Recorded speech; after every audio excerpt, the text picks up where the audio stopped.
24 मई शनिवार की रात 8 बजे रॉयल फूड रेस्टोरेंट में कांट में बनर्जी क्लिनिक के ओनर डॉक्टर अभिनव बनर्जी ने एक मिनी सेमिनार आयोजित किया, जिसमें डॉक्टर अभिनव बनर्जी ने नगर कांटवे क्षेत्र के सैकड़ों डॉक्टर्स को बनर्जी क्लिनिक एवं बनर्जी अस्पताल में मरीजों को मिलने वाली सुविधाओं के बारे में बताया। डॉक्टर बनर्जी पल्मोनरी और फेफड़ों के स्पेशलिस्ट डॉक्टर हैं। डॉक्टर बनर्जी ने खांसी के प्रकार और उससे होने वाले नुकसान के और इलाज के बारे में विस्तार से बताया। जैसा कि आप सब जानते हैं, लगातार डॉक्टर और अस्पताल बढ़ रहे हैं, लेकिन बीमारी ज्यों की त्यों बनी हुई है। आज के जमाने में हर एक बीमारी का स्पेशलिस्ट डॉक्टर अलग अलग है, लेकिन बीमारी कोई खत्म नहीं होती दिखाई देती। देखिए पूरी रिपोर्ट शब्बीर मोमिन के साथ न्यूज दर्पण के लिए कांट से। डॉक्टर्स मेरे पास आते हैं, मैं चाहूँगा ये हर आदमी के पास, इसमें बहुत कॉस्टली ट्रीटमेंट कुछ नहीं है, एक बस रात को आना है, मैं टेस्ट करूँगा। हमारे साथ हैं डॉक्टर बनर्जी, जो आज कांट में पहुंचे हैं और डॉक्टर्स के साथ बैठ के बात की है। बात करते हैं डॉक्टर बनर्जी साहब, स्वागत है आपका चैनल में।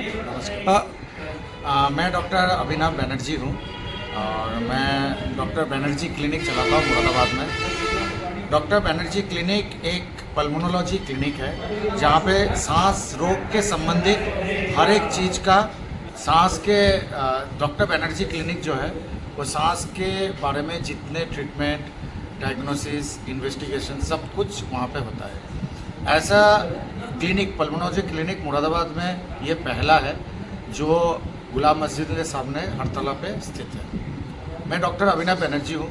मैंने अपना पढ़ाई साउथ इंडिया से बेलगांव से किया है। उसके बाद मैंने अपना सुपर स्पेशलिटी किया टाटा से, और उसके बाद मैंने पल्मोनोलॉजी और क्रिटिकल केयर मेडिसिन में एफएनबी किया जो डीएम के लेवल पे है।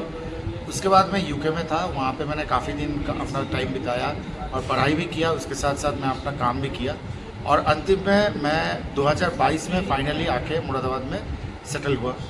इनिशियली मैंने एक हॉस्पिटल में काम किया, निजी हॉस्पिटल में, और उसके बाद मुझे समझ में आया कि मुरादाबाद आसपास के इलाकों में सांस के मरीज इतने हैं और उनका ट्रीटमेंट का कितना ज़रूरत है, सही ट्रीटमेंट का कितना ज़रूरत है। तो इस बात को सोचते हुए मैंने अपना कलकत्ता, जहाँ पे मेरा घर है, वो छोड़ के मैंने यहाँ पे अपना काम शुरू किया।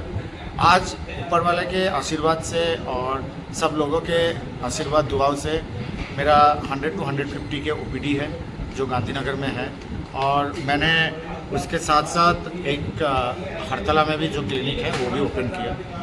तो मैं बस यही चाहता हूँ कि और मुरादाबाद और आसपास के जो भी शहर है वहाँ पे लोग सांस के कोई भी प्रॉब्लम है उसको नज़रअंदाज ना किया जाए, क्योंकि शरीर में अगर सांस में दिक्कत हो रहा है तो ज़िंदगी बहुत कष्ट से बीतता है और ज़िंदगी टॉर्चर लगने लगता है। अगर सांस में कोई भी थोड़ा बहुत ऊपर नीचे लगे तो आप ज़रूर कोई सांस के डॉक्टर को दिखाएं, जिसको पल्मोनोलॉजिस्ट बोलते हैं, और अगर आपको मेरे पास आना है तो आप ज़रूर मेरे क्लिनिक में, बनर्जी क्लिनिक में अपॉइंटमेंट लेके मेरे को आप दिखा सकते हैं, क्योंकि मेरा जो अभिनव बनर्जी क्लिनिक का जो स्लोगन है वो है ब्रीथ इजी लिव इजी। अगर सांस आप इजी लेंगे और आराम से लेंगे तो ज़िंदगी भी आपका बहुत बढ़िया होगा, बहुत इजी होगा और बहुत सुकून होगा। डॉक्टर साहब, पल्मोनरी के डॉक्टर मुरादाबाद में कई डॉक्टर बैठे हैं, जैसे आधा दर्जन लगभग डॉक्टर बैठे हैं। आपका क्या स्पेशलिस्ट है? आप क्या अलग ट्रीटमेंट करते हैं? क्या चीज़ आप अलग देते हैं? देखिए, सांस के डॉक्टर बहुत मुरादाबाद में है, मगर मेरा जो एक प्लस पॉइंट जो है, मैं क्रिटिकल केयर मेडिसिन स्पेशलिस्ट भी हूँ, जो मैं डिग्री होल्डर हूँ उसमें। तो ऑब्वियसली डॉक्टर्स तो बहुत है और डॉक्टर्स अपना ट्रीटमेंट करते हैं। मैं ये नहीं बोल रहा हूँ कि पल्मोनोलॉजी के लिए आप मेरे पास ही आए, मगर सांस के लिए आप कोई भी सांस के डॉक्टर को दिखाएं जो सांस में स्पेशलिस्ट हुआ है। मेरा जो एक्स्ट्रा जो है वो है, मैं क्रिटिकल केयर मेडिसिन में मैंने सुपर स्पेशलिटी किया है। इसका मतलब कोई पेशेंट सांस के चलते अगर क्रिटिकल हो जाए, वो पेशेंट दिल्ली ना जाके मेरे पास आके बेफिक्र होकर दिखा सकते। तो ये चीज़ मैं समझता हूँ मेरे लिए अलग है। डॉक्टर साहब, आखिरी सवाल, कांट के डॉक्टर्स और आसपास के डॉक्टर्स को आप क्या ऐसा मैसेज देना चाहते हैं, क्या कहना चाहते हैं जिससे उनकी ज़िंदगी में, पेशेंट्स की ज़िंदगी में आसानी हो जाए? आप सीनियर डॉक्टर हैं उत्तर प्रदेश के, जैसे कि आपने बताया, तो क्या डॉक्टर्स को ऐसा सजेस्ट करना चाहते हैं आप जो उनके लिए अच्छा हो? मैं हमेशा बताना चाहता हूँ, एक तो मैंने आज सेमिनार में जो चीज़ बताया कि जो सांस का सबसे मूल कारण बोला जाता है और बीमारी का वो है टीबी। मगर आजकल देखा गया है टीबी मेन बीमारी नहीं है। तो मैं चाहता हूँ ये सबको बताना, टीबी का डायग्नोसिस ना होने तक टीबी का दवाई ना शुरू किया जाए, प्रॉपर पल्मोनोलॉजिस्ट को दिखाया जाए, टीबी का जांच हो और अगर पॉजिटिव आता है तभी टीबी का दवाई दिया जाए। क्योंकि टीबी का अगर दवाई ठीक टाइम पे नहीं दिया जाएगा या गलत दिया जाएगा तो मल्टीपल ड्रग रेजिस्टेंट हो सकता है और जिसमें मरीज का जान और खतरे में जा सकता है। ये एक पहला चीज़ मैं चाहता हूँ कि कांट में और आसपास के डॉक्टर्स जो है वो चीज़ समझें और उसको अपने पेशेंट के साथ यूज़ करें। डॉक्टर साहब, आप कांट में आए और हमारे चैनल से बात की, बहुत बहुत शुक्रिया आपका। जरूरत नहीं पड़ेगा, वो पेशेंट खुद भी आएगा आपके पास, 4 बार थैंक यू बोलेंगे। दूसरी बात है स्लिप टेस्ट। तीसरा है कार्ड का मैं बार बार एम्फेसाइज करता हूँ क्योंकि कार्ड से एक अलग सोच लोगों में आया है। आयुष्मान कार्ड के बाद लोग जब जाते थे ओपीडी फीस हमेशा देना पड़ता था, मगर इस कार्ड के बाद से लोगों का लाइफ इजी हो गया है। जैसे खाने पीने के लिए जोमेटो पूरा दुनिया में एक चेंज लाया है, मेरा बैनर्जी हेल्थ कार्ड पूरा मुरादाबाद में एक चेंज लाया है। तो मैं चाहता हूँ कि कांट में से भी मैक्सिमम लोग इस चीज़ को अपनाएं और आगे बढ़े, क्योंकि सांस का बीमारी का ट्रीटमेंट हम ही लोगों को खुद को ही करना है और दूसरे जो डॉक्टर्स है वो वही मोटेल से स्टेरॉइड देके चीज़ों को खींचेगा मगर जड़ से कभी नहीं खत्म करता। अच्छा, ये पेशेंट आया हुआ है, डॉक्टर साहब मेरे को रोज़ रात को बुखार आ जाता है, टीबी का टेस्ट करा लिया, सबका टेस्ट करा लिया, ठीक ही नहीं हो रहा है मेरा, बहुत परेशान हो गया हूँ मैं। डॉक्टर साहब इतना डॉक्टर दिखा दिया, मतलब उधर से रामपुर दौरा से इधर तक जितने टॉप एमडी मेडिसिन के डॉक्टर हैं सबको दिखा लिया, सबने वही 4-5 दवाई दिया।